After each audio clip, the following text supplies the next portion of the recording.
नमस्कार दोस्तों, मैं हूं हरेंद्र सिंह और आप देख रहे हैं हरेंद्र सिंह पॉडकास्ट, जहां हम अलग अलग फील्ड के एक्सपर्ट से बात करते हैं और उनको आसान और सरल भाषा में समझते हैं। आज हमारे साथ हैं आयुर्वेदिक डॉक्टर गीता सिंह। गीता जी, आपका बहुत बहुत स्वागत है हमारे पॉडकास्ट चैनल में। Thank you so much Harendra ji, आपने इनवाइट किया मुझे अपने पॉडकास्ट के लिए। Thank you so much. Doctor Geeta Singh के बारे में बता दें कि इनको 16 साल का अनुभव है और आयुर्वेद के क्षेत्र में काफ़ी गहराई तक का इनका अनुभव है और एक मेडिकल ऑफिसर के पद पर काम करते हुए ये लोगों की चिकित्सा से संबंधित उनकी हेल्प कर रही हैं। और हमेशा कोरोना के समय पर भी इन्होंने बहुत सारे प्रोग्राम चलाए थे, काफ़ी इन्होंने लोगों को कैंप लगा के उनकी हेल्प की थी और लोगों को उनको जीवन दिया था। तो सबसे पहले तो आपको सलाम है गीता मैम कि आपने इतने अच्छा काम किया इस समाज के लिए, सोसाइटी के लिए। तो मैम, हम आज अपने पॉडकास्ट के जरिए आपसे ये जानना चाहते हैं कि आयुर्वेद, एलोपैथी और होम्योपैथी ये सभी एक तरह की चिकित्सा पद्धति हैं और इन सब तीनों का ही एक ही मकसद है कि लोगों की स्वास्थ्य को सही करना, उनके हेल्थ को ठीक करना। इसके अलावा अगर स्पिरिचुअल और इमोशनल को देखा जाए तो आजकल योगा, मेडिटेशन जैसी पद्धति है जिनसे कि उनको हीलिंग किया जा रहा है। तो आज हम आयुर्वेद के बारे में जानना चाहते हैं कि आयुर्वेद वास्तव में आयुर्वेद है क्या, और ये सिर्फ प्राचीन चिकित्सा पद्धति है या कोई अलग चीज़ है ये? आयुर्वेद सबसे पहला विज्ञान कहेंगे इसको, सबसे पहला चिकित्सा विज्ञान जो प्रभु धन्वंतरी ने दिया था धरतीवासियों को, आयुर्वेद। इसमें सबसे जो खासियत ये है कि आयु का विज्ञान है, मतलब आप कैसी आयु जीते हो, आप जिंदगी जीते हो या सिर्फ काटते हो इसके ऊपर पूरा विज्ञान है और ये बहुत गहन कहते हैं इसको, वेद है आयुर्वेद। और ये प्राचीन है, बेशक प्राचीन है, लेकिन आज भी उतना ही शाश्वत है जितना ये पहले हुआ करता होगा, क्योंकि हमने पहले देखा नहीं, बट आज भी उतना शाश्वत है। कोरोना के टाइम पे कितनी चीजें जो आयुर्वेद की किताबों में थी निकल के आई और उससे सॉल्यूशन मिली, जो कि शोध चल रहा है, मतलब अलग अलग यूनिवर्सिटीज में, विदेश में भी और भारत में। तो आयुर्वेद तो बहुत गहन विज्ञान है। यस मैम, और कहा भी जाता है कि आयुर्वेद भारत की जो भूमि है ये आयुर्वेद की जननी है। भारत ने ही आयुर्वेद को जन्म दिया है। एक मैम, आयुर्वेद को लेकर एक भ्रम रहता है लोगों में, एक मिथ रहती है, तो उसके बारे में थोड़ा बताएंगे कि लोगों में रहता है कि अगर एलोपैथी की दवाई लेते हैं तो बहुत जल्दी रिकवर होते हैं और आयुर्वेद का जो असर है दवाई का वो धीरे धीरे होता है। तो ये क्या है, इसके बारे में बताइए थोड़ा सा। ये एक बहुत बड़ा भ्रम है, रोग अनुसार डिपेंड करता है आपको कितना वक्त लगेगा। मान लीजिए कोई मेरे पास पेशेंट आते हैं वॉमिटिंग का, तो उनके हिसाब से तो फिर वॉमिटिंग आज हो रही है और ठीक वो होगा 2-3 दिन बाद तो इस तरीके से नहीं होता। जिस बीमारी को जिस टाइम ठीक होना होता है उसी टाइम होता है, मेडिसिन उसी के हिसाब से है। और ये बहुत बड़ा भ्रम है, लोग सोचते हैं। लेकिन जिस बीमारी को, जैसे आप कोई पेड़ की जड़ें बहुत गहराई में है, अगर आप उसे खोदोगे तो आपको वक्त लगेगा ना। वहीं एक छोटा सा पौधा जिसकी जड़ें अभी जम नहीं पाई, उसको आप खोदो तुरंत खुद जाएगा। इसी तरह से हम बीमारियों पर काम करते हैं आयुर्वेद। यानी कि आप कहना चाहते हैं कि जो डिजीज़ होती हैं वो दो तरह की होती हैं, एक होती है एक्यूट डिजीज, एक होती है क्रोनिक। और जो एक्यूट होती है वो जल्दी सॉल्व हो जाती है और जो थोड़ी क्रोनिक होती है तो उनमें थोड़ा टाइम लगता है, और वो चाहे किसी भी पद्धति में हो समय लगता है, राइट? बिल्कुल। एक चीज़ जानना चाहते हैं कि ये भ्रम है लोगों में कि लोग कहते हैं कि जो आयुर्वेद है वो केवल बुजुर्ग लोगों के लिए ही काम करती है, यंग और बच्चों के लिए कम काम करती है। बल्कि उल्टा है, आयुर्वेद आपको बुजुर्ग होने ही नहीं देता। अच्छा सही बात है। बहुत बड़ा भ्रम है ये। बल्कि आयुर्वेद अगर आप रेगुलर ढंग से फॉलो करते हो तो आयुर्वेद आपको बुजुर्ग होने ही नहीं देगा। बुजुर्ग का मतलब मैं उस तरह से कह रही हूँ कि जैसे आप डिस्फंक्शनल हो गए, आपकी बॉडी काम नहीं कर रही, डिसेबिलिटीज हो गई, वो आपको होने ही नहीं देगा। जितने भी आप आयु जियोगे, चाहे वो 80 जियो, 90 जियो, ऐसे जियोगे बिल्कुल एकदम एक्टिव। तो आयुर्वेद तो बहुत चमत्कारी चीज है, बस उसको समझने की जरूरत है गहराई। जैसे कि एक टिप्स देती हूँ मैं आपको यहाँ पे, त्रिफला होता है, त्रिफला। त्रिफला अगर आप डेली यूज करते हो 2 ग्राम के करीब डेली, ठीक है, उसका असर लेकिन 2 साल के बाद आता है, जो आप कहते हैं लंबा टाइम। अच्छा, 2 साल के बाद असर आएगा इस चीज में, रिजुविनेशन में। ओके। मतलब धीरे धीरे रूट लेवल पर काम करता रहेगा और 2 साल बाद वो आपके एकदम सेल्स को ऐसे कर देगा नए जैसे, एकदम नए। तो त्रिफला को एक पार्ट बना लीजिए अपनी लाइफ का, डे टू डे लाइफ का। 2 ग्राम की मात्रा बस पर्याप्त। त्रिफला का मतलब आप कहना चाहते हो कि हर्ड, बर्ड और आंवला, ये तीनों का जो मिश्रण होता है वही। हाँ और इसको क्या हाँ, तीनों कंटिन्यू का ले मिश्रण सकते हैं? आता है भाई। इनको कंटिन्यू 2-3 साल लगातार ले सकते कंटिन्यू हैं? ले सकते हैं बस। कोई बिल्कुल, इसको पूरी उम्र ले सकते हो आप। एक, मात्रा केवल 2 ग्राम रखेंगे लेकिन। मेरे को इसको लेके एक और भ्रम है ना जो आया था, जो लोग पूछते हैं अक्सर, हमारे ऑडियंस में हमसे पूछते हैं कि सुनने में आता है कि आयुर्वेद का कोई साइड इफेक्ट होता है, नहीं होता, क्या ये सच है? देखो, साइड इफेक्ट का मतलब अगर आप वैसे कहेंगे कि मैं कितनी भी मात्रा में खा लूं तो साइड इफेक्ट होता है, तो बिल्कुल अच्छा। होता है। अगर आप कहेंगे कि वैद्य जी ने जैसे बताया है उस हिसाब से खाऊं, तो नहीं होता।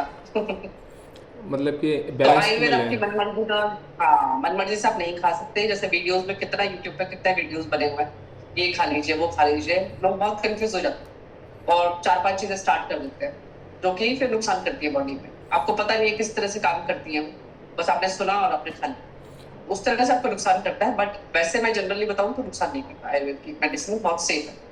बिल्कुल सही काम है।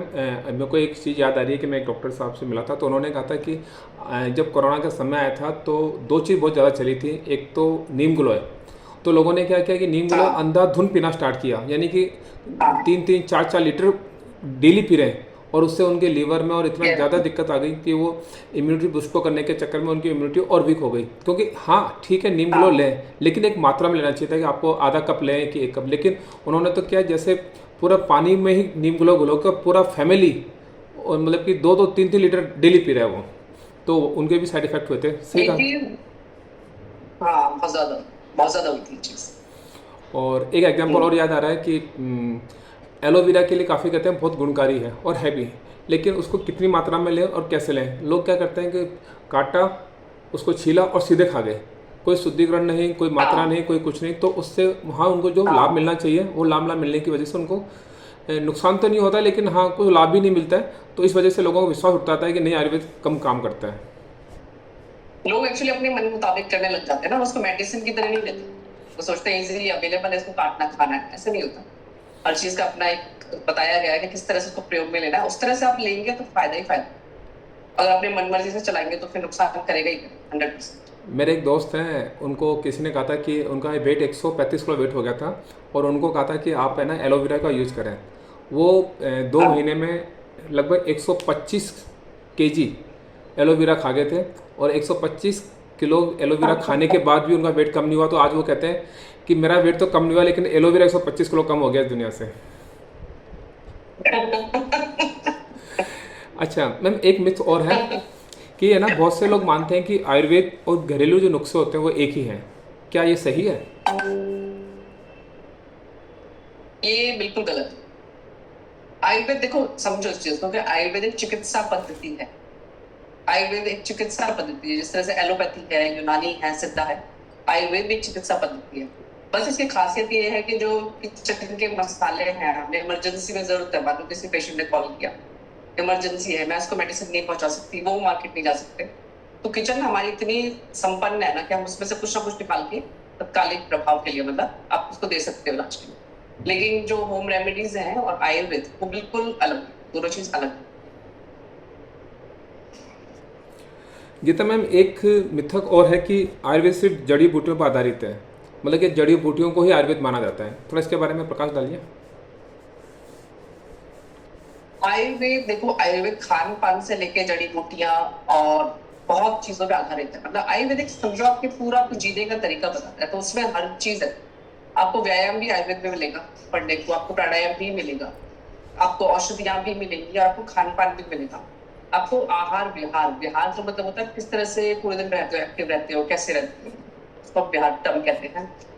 तो आयुर्वेद संपूर्ण ज्ञान, संपूर्ण आपके स्वास्थ्य को, मतलब जो जो चीज आपको स्वस्थ रख सकती है वो पूर्ण विज्ञान है, केवल जड़ी बूटी नहीं है। गीता मैम, ये बताइए कि जैसे मिनरल्स, विटामिन्स और micro nutrients, macro nutrients, phyto nutrients, ये भी क्या जड़े हैं, आयुर्वेद का ही हिस्सा है? देखो, टर्म्स अलग हो गई हैं।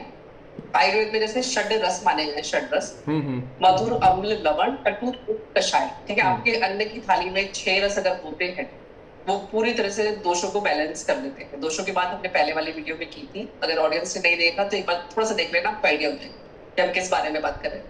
तो इस तरह से षड्रस की बात होती है। तो षड्रस में सारे जो मिनरल विटामिन जो आप कह रहे हैं वो सब चीजें आ जाती है। आयुर्वेद में इस तरह से इसको क्या कहते हैं परिभाषित किया गया।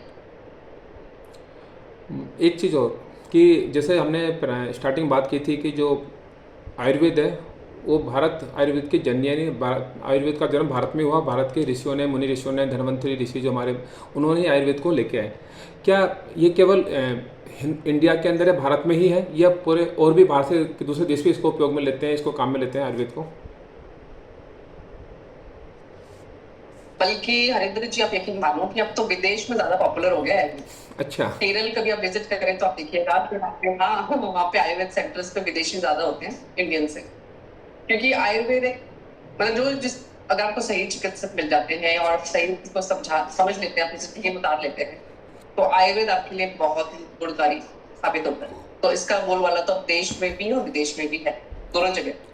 और जहाँ तक मैंने सर WHO की एक रिपोर्ट देखी थी, उसमें आया था कि 100 से ज़्यादा देशों के अंदर WHO ने आयुर्वेद को भी परमिशन दी और ऑथेंटिसिटी दी है, और वहाँ पर ये ट्रेडिशनल मेडिसिन का उपयोग करते हैं। सही कहा मैम? हाँ जी बिल्कुल। हाँ बिल्कुल बिल्कुल बिल्कुल। और अभी तो सुनने में आ रहा है कि एलोपैथी के पाठ्यक्रम में आने वाला है आयुर्वेद, सोचो। ओके। एलोपैथी वाले जो चिकित्सक है वो भी आयुर्वेद पढ़ेंगे, तो इसका मतलब कुछ तो ओके। क्योंकि उनके में सिखाया नहीं जाता कि किस तरह से आप स्वस्थ रहे, आयुर्वेद में सिखाया जाता है। हमारा सूत्र है स्वस्थ से स्वास्थ्य रक्षणम आतुरस्य विकार प्रशमनम च। ये पूर्ण आयुर्वेद का मतलब वैद्य के लिए एक सिद्धांत है कि आपको स्वस्थ व्यक्ति के स्वास्थ्य की रक्षा भी आपको ही करनी है और उसकी बीमारी का भी इलाज आपको ही करना है। तो मतलब आप स्वस्थ व्यक्ति को स्वस्थ रहने देते हैं तो ये एक चमत्कार ही तो हो गया। ओहो। तो इसीलिए सूत्र बताए गए हैं कि आहार कैसे करना है, विहार कैसे करना है, सब चीजों का एक पूर्ण विज्ञान। यानी कि केवल बीमार व्यक्ति का ही इलाज नहीं करना, स्वस्थ व्यक्ति का वो स्वस्थ रखना भी एक जिम्मेदारी होती है। क्या बात है मैम, वाह। हाँ। एक चीज़ और बताइए मैम कि ये कहा जाता है कि जो आयुर्वेद है इसको लोग साइंटिफिक नहीं मानते, क्या ये साइंटिफिक है? ये पूर्ण पूर्ण तौर पे वैज्ञानिक है। अच्छा। पूर्ण तौर पे इसकी कोई भी शोध जो किया गया है, जैसे हल्दी था, अब मुझे देश का नाम याद नहीं आ रहा, पर हल्दी विदेशियों ने पेटेंट कर लिया, पता है? अच्छा। क्योंकि विदेश में भी आदत होती है कि हमारे जो विज्ञान है हम लोग जब तक समझ पाते हैं उसको वो पहले ही ले जाते हैं हम लोगों से छीन के बड़ा दुख की बात है लेकिन ये सच है। तो इसका जितने भी शोध निकले, जैसे गिलोय, आपने बहुत अच्छी बात कही थी कि कोरोना के टाइम गिलोय पॉपुलर हुआ, ठीक है? तो वैज्ञानिक तौर पे भी इसका जब तक शोध चला, पता चला कि हाँ ये बहुत गुणकारी है, एंटीवायरल है और बहुत सारी चीजें निकल के आई। पूर्ण तौर पे वैज्ञानिक है ये, पूर्ण तौर पे। ऐसे ही कोई चीज शास्त्रों में नहीं लिखी गई है, पूरी तरह से आप उस पर भरोसा कर सकते। पेटेंट से मुझे याद आया कि मैम मैंने एक न्यूज़ में पढ़ा था कि जो नीम के पेड़ हैं उनको शायद फॉरेन ने, किसी कंट्री ने उनको पेटेंट करा रखा है, मतलब कि उनको खरीद रखा है कि आप इन पेड़ों को नहीं काटोगे, इंडिया के नीम के पेड़ों को, क्योंकि उसकी जो वैल्यू है वो हमसे ज़्यादा वो जानते हैं। बहुत, अरे वो धीरे धीरे करके आपकी बहुत चीजें, मैं अभी कल ही कुछ सुन रही थी, तो कुछ जैसे गुरुकुल के नियम होते हैं ना, गुरुकुल में कैसे पढ़ाया जाता है, उस पर मैं कुछ वीडियो देख रही थी जी। तो बड़ी हैरानी हुई मुझे। उन्होंने बोला कि उनकी यूनिवर्सिटीज में पढ़ाते हैं उस तरीके से और उसको पेटेंट करने के उसमें, बताओ कितना अजीब लगता है ना सोच के कि आपके पास खजाना है, इंडिया में खजाना है, हर फील्ड में खजाना, हम उसको बचा पाए, बहुत ही बड़ी उपलब्धि होगी हम लोगों के लिए। मैम कुछ फ़ायदे बताओगे नीम के पेड़ के? क्योंकि जैसे कहते हैं कि नीम सबसे एक ऐसा पौधा है, मेडिटेटिव ट्री बोलते हैं उसको, मेडिटेटिव प्लांट है, कि अगर मैंने बुक में पढ़ा था कि अगर कोई बीमार व्यक्ति अगर नीम के पेड़ के नीचे 2 घंटे सो लेता है तो वो अपने आप को बहुत एनर्जेटिक और बहुत अच्छा फील करता है। तो इसके पीछे क्या साइंस है?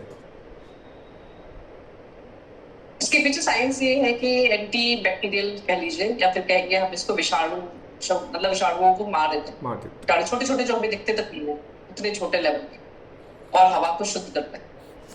दूसरी चीज ये ब्लड प्योरीफाई करता है। जब आप ये नीम की पत्तियां होती है ना, नई नई, उस सीजन में आप खाइए 3-4 पत्तियां छोटी छोटी वाली, हाँ ये भी कोमल वाली कहते हैं, हाँ खाली पेट खाइए, वॉक करते हुए खा लीजिए, ले लीजिए 4-5, उससे ज्यादा नहीं। लोग क्या करेंगे, ज्यादा खा जाते हैं, हाँ 4-5 इनफ है, वो खाइए। अगर आपको पिंपल वगैरह की प्रॉब्लम है तो उसके पानी में पत्तियां उबाल लीजिए, कुछ थोड़ी सी लेके, ओके 15-20 पत्तियां ले लीजिए, 1 लीटर पानी में उबाल लीजिए, ठंडा करके उससे मुंह धो लीजिए। ओहो, अच्छा मुंह धो लें उसको, इस तरीके से बहुत है।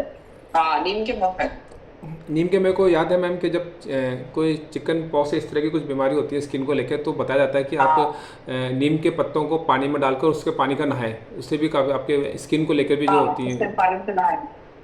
और जो मरीज का कमरा होता है उसमें भी नीम की पत्तियों को रखा जाता है, और कई सुखा तो के या वैसे भी आप रख तकिए सकते के हैं। नीचे भी कुछ नीम के पत्ते रखे जाते हैं ताकि वो एक उसके अंदर एंटी बैक्टीरिया हो। और इवन मैम आप देखेंगे दातन जो कहते हैं ना, नीम के दातन ही यूज़ करते हैं सबसे ज़्यादा। मतलब कि एक नीम ही हाँ, ऐसा, वो भी एक बहुत दांतों के लिए बहुत बेहद लाभकारी एक चीज़ है। तो वो इसलिए भी क्योंकि ना दांतों का जो मॉडर्न में है वो तो सिर्फ टूथपेस्ट से अपने दांत साफ कर लिए। जी आयुर्वेद में दांतों की जो स्वास्थ्य बताया गया है, वो पूरा बताया गया, मतलब दांत भी आपके इन्वॉल्व होंगे, सर मसूड़े को भी ख्याल रखना पड़ेगा, क्योंकि जड़ें जब तक आप मजबूत नहीं करोगे, मतलब मसूड़े, जी। तब तक आपके दांतों आप कितना ही कर लो कुछ फायदा नहीं है। तो दांतों ने उस तरह से बहुत अच्छा काम करती है, आपकी दांतों की पूरी एक्सरसाइज हो जाती है, पूरी एक्सरसाइज हो जाती है। उसका रस भी अगर अंदर जाता है तो वो भी फायदा करता है, और दांतों की एक्सरसाइज भी हो जाती है, और पूरा क्लीन कर देता है जो बैक्टीरिया है, जो आपका कहते हैं ना कैविटीज वगैरह बनाने वाले, कैविटी वो प्लाक सब खत्म हो जाते हैं। हाँ, सब खत्म, प्लाक्स एक रिमूव हो जाते हैं। एक भ्रम और जो लोगों में बहुत ज़्यादा होता है, और हमें भी था पहले जब से आपसे नहीं मिले थे उससे पहले, कि आयुर्वेदिक की जो दवाई हैं वो लंबे समय तक लेनी पड़ती हैं और ये तभी असर करती हैं। लेकिन आपने इसका जवाब दिया था पहले, लेकिन थोड़ा डिटेल में बताइए कि कैसे, क्या ये सच है?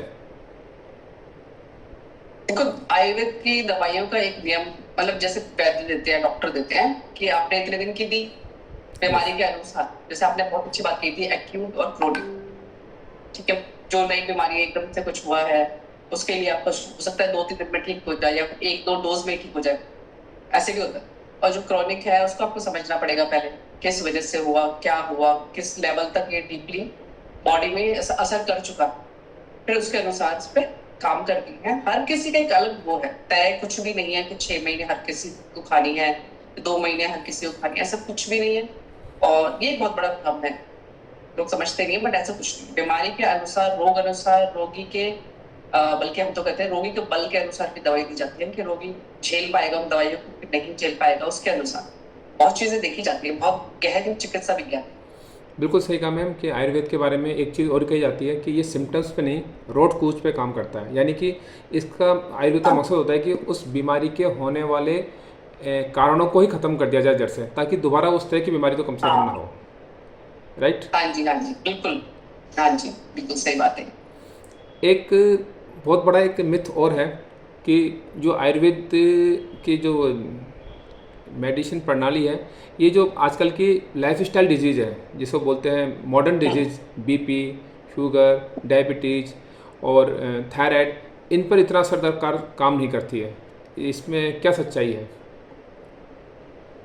बल्कि उल्टा है। मेरे पास इतने पेशेंट आते हैं, अभी मेरे पास 3 या 4 पेशेंट पीसीओडी के हैं, और थायराइड के एक तो है।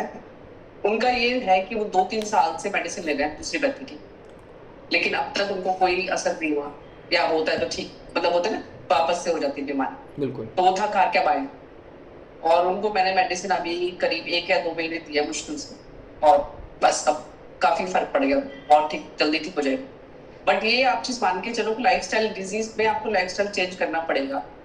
ये हमने पहले बहुत डिटेल में बात की है इस पे, तो मैं थोड़ा संक्षिप्त में बता देती हूँ इस बार, बिल्कुल। बिल्कुल। कि लाइफस्टाइल जब तक आप ठीक नहीं करोगे, भगवान ने आपको कुछ नियम दिए हैं वही फॉलो करने हैं, बिल्कुल। आप उसको मान लो, बस इसको अच्छे से मान लो। किसी भी पैथी में अगर आप जाओगे और लाइफस्टाइल वही रखोगे कि हमें पड़े रहना है, हमें कुछ करना नहीं है, हमारी बिल्कुल लेथार्जिक रहना है पूरे दिन, तो कोई भी मेडिसिन आपको ठीक नहीं कर सकती, चाहे वो आयुर्वेद ले लो, वो भी ठीक नहीं कर पाएगी। क्योंकि जो बेसिक जो चीजें बताई गई, मैंने बताया स्वास्थ्य वाले जो आपको बताए गए हैं, तो आपको पालन करना ही पड़ेगा। बस ये चीज आप ध्यान रखेंगे तो पूर्णतः ठीक हो जाएंगे। बिल्कुल सही कहा मैम कि ये जो एक नेचर ने जो हमको बैलेंस दिया है, और मैं हर बार जब भी मैं बात करता हूँ तो एक चीज़ निकल के आती है, सर्केडियन रिदम, बायोलॉजिकल क्लॉक, और वो क्लॉक हमारे नेचर के साथ ही चलती है। जब अपने बिल्कुल इस चीज़ को पहचान लेंगे और उसके अकॉर्डिंग अपना टाइम टेबल करेंगे, खाने का, सोने का, और जो भी हमारे नित्य कर्म है सुबह के, तो हमारे संभावना ही बहुत कम हो जाती है कि हम कभी बीमार पड़े। बिल्कुल सही कहा मैम कि, उसका और विकल्प ही नहीं है ना कोई। एक चीज़ और मैम आपने देखा होगा, और है ना भी बताते भी हैं, कई एक्सपर्ट्स कहते हैं कि कभी आप किसी जानवर को देखो, आप है ना घर में पालतू कुत्ता है, अगर डॉगी है, अगर उसको कुछ आप खाना दोगे, हाँ एक्स्ट्रा खाना दोगे तो वो खाएगा नहीं, छोड़ देगा, उसको उतना ही खाना जितना उसको ज़रूरत है। वो ये नहीं सोचेगा कि मुझे ख़त्म करना है। जैसे हम लोग सोच लेते हैं कि नहीं, खाना बचा हुआ है, खा लो, एक्स्ट्रा खा लो, या बहुत स्वादिष्ट है तो और खा लो। हाँ जानवर कभी नहीं खाएगा। हाँ उसका सोने का नियम बिल्कुल पक्का रहता है कि करेक्ट। नियम से सोएगा। तो वो प्रकृति के साथ चलते हैं, इसलिए हाँ बीमार नहीं पड़ते। बिल्कुल सही बोला आपने, बिल्कुल सही बोला। प्रकृति के साथ अगर आप चलते हो तो कभी भी बीमार नहीं पड़ोगे, कभी भी। बिल्कुल। बस इस नियम को अपना लो। कोई भी दवाई भी आपको लेने की जरूरत नहीं पड़ेगी, ना आयुर्वेद ना एलोपैथ, कोई भी। मैं तो बल्कि इसी पे ज्यादा एम्फोसिस करती हूँ कि लोग स्वस्थ रहे बस, किसी भी तरह से दवाई के आए ना, वो नौबत ही ना आए कि आपको दवाई लेनी पड़े। एक चीज़ और मैम कि हम्म। लोग कहते हैं कि आयुर्वेद में जो दवाइयाँ देते हैं या कुछ भी हम ट्रीटमेंट लेते हैं उसमें वो डायग्नोज नहीं करवाते हैं, तो वो कैसे पता करते हैं कि उसको क्या बीमारी है और किस लेवल तक की बीमारी है? क्या ऐसा सच है कि बिना डायग्नोज के ही दवाई देते हैं? जैसे पहले नाड़ी को नहीं नहीं, ऐसा कुछ नहीं है। नाड़ी देख के करते थे पहले वेद हाँ, वगैरह, तो क्या सिस्टम था वो? आयुर्वेद में 10 विध परीक्षण बताए गए हैं। 10 तरह से आप परीक्षण करिए व्यक्ति का, तो आपको बीमारी पकड़ में आ जाती है। अच्छा। स्पर्श चिकित्सा होती है, जैसे स्पर्श करके देखा आपने टेम्परेचर है कि नहीं है, नाड़ी देख ली, खान पान का बहुत चीजें उसमें, जिब्बा देख ली, जैसे हम जीभ को देखते हैं हाँ ना, जी हाँ। इस तरीके टेम्परेचर, मतलब हर चीज है इसमें बताई गई है। तो ऐसा नहीं है कोई भी चीज आज क्या है कि हम आधुनिक के उसमें हम भूल चुके हैं, तो पुराना विज्ञान में नहीं है। तो हम हर चीज रिलेट करते हैं नई चीज से। जो डायग्नोस्टिक जो चीजें हैं वो दोनों हर पैथी के लिए, जैसे एक्सरे वैक्सरे हर पैथी के लिए, क्योंकि वो डायग्नोस्टिक चीजें हैं, उसमें कोई पैथी का लेना देना नहीं। आप यूज कर सकते हो उनको अपने कंफर्ट के लिए, बट आयुर्वेद पे अगर मैं डिपेंड करूँ पूरा, और मैं करती भी हूँ, तो पहले तो आप उसकी प्रकृति देखो, आप प्रकृति क्या है, फिर आप देखेंगे बीमारी उस प्रकृति के अनुसार है या अलग से कोई प्रकृति इसमें, मतलब जैसे वात बढ़ गया है और व्यक्ति की प्रकृति है पित्त, तो आप बिल्कुल। उनको बैलेंस करोगे। अगर बात ही इसकी प्रकृति है, बात ही वाली बीमारी है, तो आप उसको एक दोष के हिसाब से बैलेंस, तो मतलब एक आयुर्वेद में अपना पूरा सिद्धांत है कि किस तरह से डायग्नोस करना है, पूरा वैद्यों ने पूरा बताया हुआ है आचार्य। उसको आप अगर फॉलो करते हो तो ठीक होना निश्चित है। यानी कि बेसिक चीज़ आपने पहले भी बताया था कि वात पित्त और कफ, इसका पूरा ध्यान रखा जाए तो हाँ यही एक तरह के मूल हाँ। इसकी जड़ें होती हैं उसकी, और उस पर अगर काम कर लिया जाए, हम्म, वात पर, पित्त पर, कफ पे, तो 99% हाँ बीमारियाँ तो आप वहीं रोक देते हो उन चीज़ों को। बिल्कुल। हाँ बिल्कुल। अब आने वाला जो एक जो भ्रम है, क्वेश्चन, वो मेरा नहीं है, हमारे ऑडियंस ने मुझसे पूछा था, और वो कहते हैं कि जो आयुर्वेद है वो सिर्फ शरीर को शुद्ध करता है, रोग को पूरी तरह ठीक नहीं करता। इस पर क्या कहना चाहेंगे आप, क्या मत है इसका? आयुर्वेद तो शरीर, मन और आत्मा तीनों को ठीक करता है। हमारे विज्ञान में कहा गया कि शरीर, मन और आत्मा जिस व्यक्ति की ठीक नहीं है वो स्वस्थ की कैटेगरी में आता ही नहीं है। और अगर आप WHO की भी डेफिनेशन देखोगे तो आप वो भी यही कहते हैं। बिल्कुल। कितनी अच्छी चीज है। तो जैसे मान लो मेरा शरीर ठीक है, लेकिन मेरा मन भटकता रहता है पूरे टाइम, मेरा मन में कुछ ना कुछ सवाल चलते रहते हैं, तो भी मैं स्वस्थ नहीं हूँ।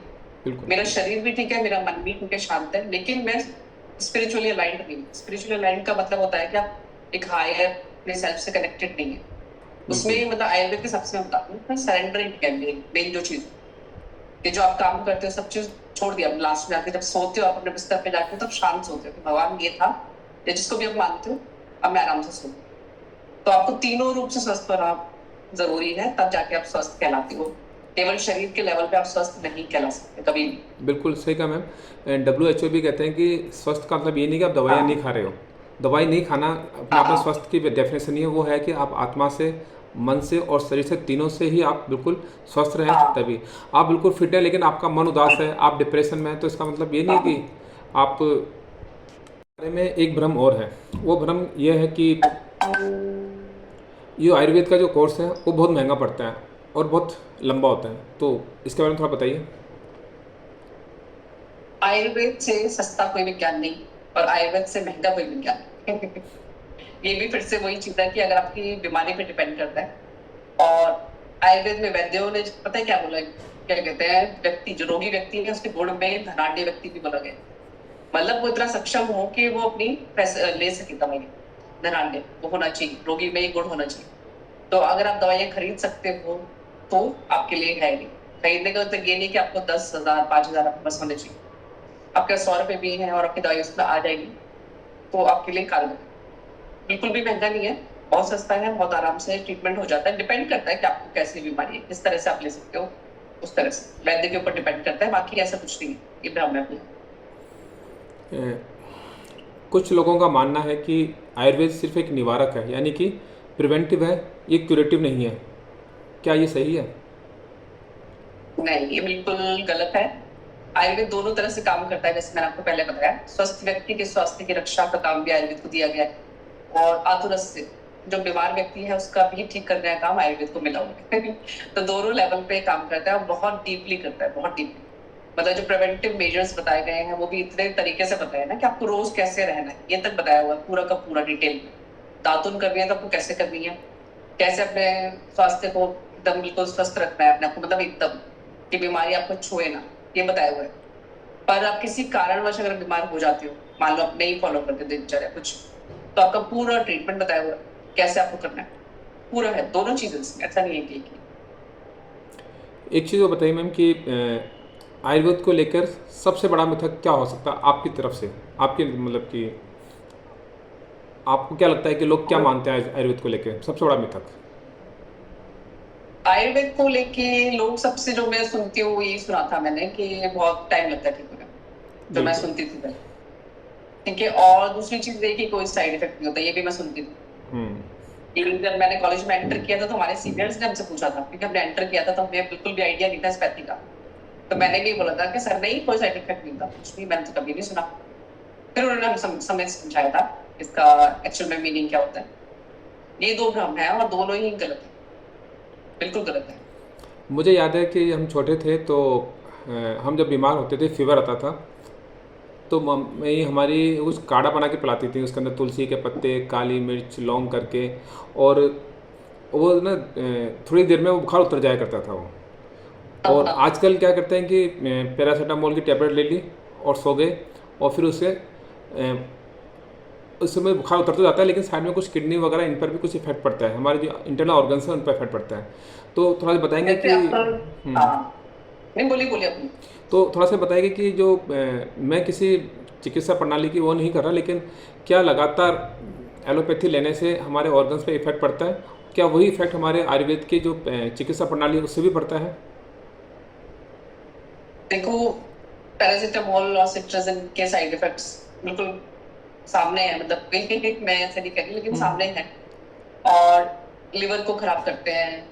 आपके इम्यूनिटी सिस्टम जो है, सिट्राजिन इतनी बुरी तरह से आपका दबाते हैं ना इम्यूनिटी को, जैसे आप एकदम से कहते हैं ना आपकी बॉडी कोशिश कर रही होती है और एकदम से उसके ऊपर हमला कर देगी, नहीं ओके। चुप एकदम बैठ जाओ, तो कितनी बाउंस बैक करेगी आप सोचो ना। तो ये चीजें होती हैं, तो आपको मिनिमम लेना चाहिए।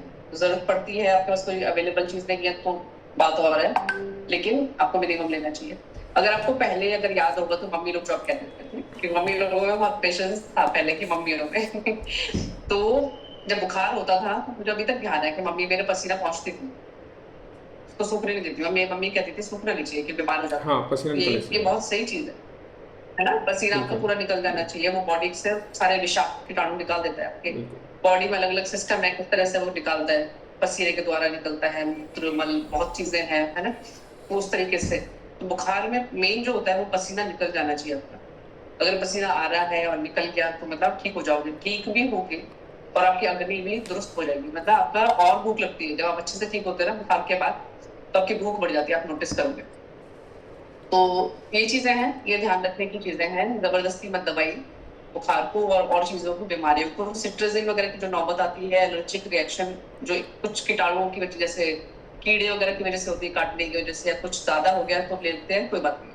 लेकिन कई लोग हैबिचुअल हो जाते हैं कि एक छींक खाई और सिट्राजिन खा लिया, और कई लोग तो मेरे पास ऐसे आते हैं कि जो इतने खा चुके हैं सिट्राजिन, अब उनकी बॉडी ने सिट्राजिन को एक्सेप्ट कर लिया, मतलब उनकी बॉडी अब रिस्पॉन्ड भी नहीं करती रिस्पॉन्ड नहीं कि करते। अब हम वो बता चुकी है कि आएगी सिट्राजिन, हम कोई बात नहीं, अब हमको तो छींक आनी है तो करेंगे, हम करेंगे। और अब बहुत चीजें आपको फिर हाँ खराब हो जाती है एक ऊपर चीज़ हर चीज बताइए। का ना। एक चीज़ बताइए मैम कि आपने बहुत अच्छे हमारे भ्रम को तोड़े। हमारे ऑडियंस को, लोगों को जब ये इसको वीडियो को सुनेंगे तो लगेगा कि वास्तव में आयुर्वेद क्या चीज़ है, और उनके जो मन में जो मिथ थी वो सारी आज टूट गई होंगी उनको सुनने के बाद। एक चीज़ और, जाते जाते मैडम, ये सबसे बड़ी समस्या जो आती है वो आती है जब से मौसम चेंज होता है, सर्दी, खांसी, जुकाम। आप मतलब हम देखते हैं, और आप तो खुद इस फील्ड के अंदर हैं, तो जैसे मौसम चेंज होता है तो पेशेंट्स की भीड़ बढ़ जाती है, मरीज लगातार आते हैं। तो इसके बारे में बताइए कि किस तरह इस चीज़ को अपन घर के लेवल पर ही आयुर्वेद से कैसे रोक सकते हैं कि डॉक्टर के पास जाना ना पड़े, मतलब जाएं लेकिन आयुर्वेद प्राइमरी में लेवल पर हाँ, अपन खुद कर सकें। जी।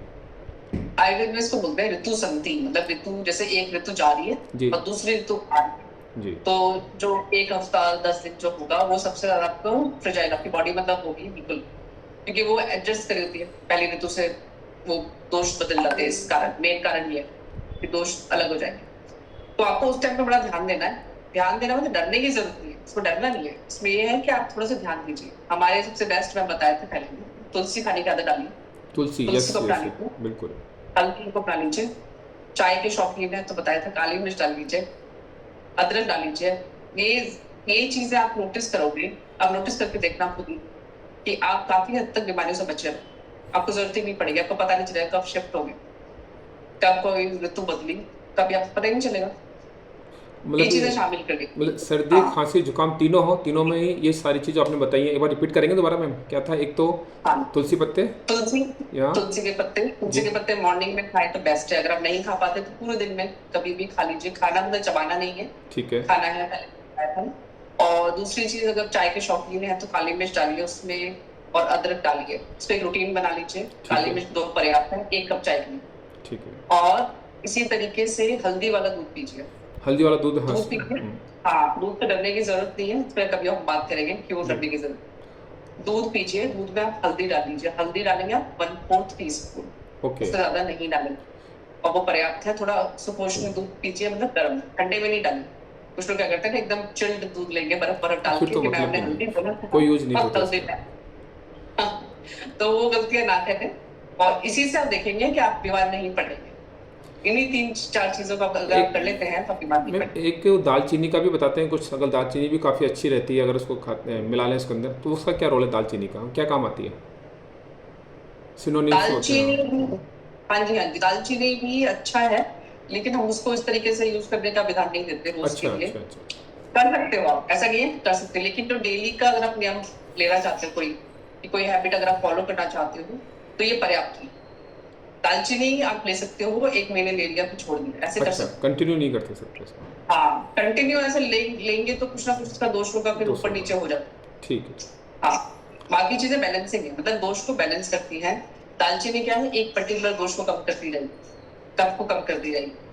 तो उस तरीके से फिर वो एक लेवल पे जाके फिर आपको थोड़ा सा नुकसान कर सकती है, ऐसे करती नहीं है बट फिर भी बाकी जो चीजें मैंने बोली वो बैलेंस करती है। Thank you very much ma'am, आपका बहुत बहुत धन्यवाद कि आपने अपना अमूल्य समय निकाल कर और हमारे लिए दिया, हमारे थैंक चैनल यू पे सो दिया। मच। आपकी ये नॉलेज थैंक यू हमारे सो मच। बहुत से हज़ारों लाखों लोगों के काम आएगी, और उनके ये बहुत ज़रूरी है कि भी छोटी छोटी टिप्स हैं, अगर हम इनको अपनी डेली लाइफ का हिस्सा बना लें तो हमें डॉक्टर के पास जाने की आवश्यकता नहीं पड़ेगी, खासकर छोटी छोटी चीज़ों के लिए।